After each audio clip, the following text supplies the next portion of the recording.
Angliyadan salom o'rtoqlar. Angliyaga mana yana bir vatandoshimiz Qulupnay firmasida ishlayapti. Do'stim, ishlaringiz qanday? Assalomu alaykum. Angliyada orzular Instagram kanalining obunachilari. Angliyada ishlar zo'r. Mavsumiy ishga 6 oylik ishga keldim bu yil yana. 3 yildan beri kelyapman. Bu yil xudo xolasa 3-yil kelishim.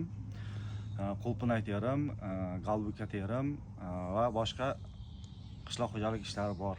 Hammada bir savol bor. Qancha topasiz haftasiga? Haftasiga endi har kim o'zining ishiga qarab topadi. Menga o'rtacha 500-600 dollardan tushib turibdi. Funtda 400-500 funt atrofida tushib turibdi. Bu yerda yeyish xarajatlarimiz bor. Undan tashqari keyin qolganini uyga tashlaymiz. Ishlar zo'r hammasi. Shu mana 3 yildan beri ishga kelyapsiz. Umuman qancha pul ishlab ketsa bo'ladi shu har 6 oyda? Endi firmaga qarab, agar bitta firma yaxshi firmaga tushsangiz 10 ming, 12 ming pul ishlab ketasiz. Bo'lmaganda 8 ming, 10 ming ishlaysiz. Rahmat, Elyorjon, ishlaringizga omad.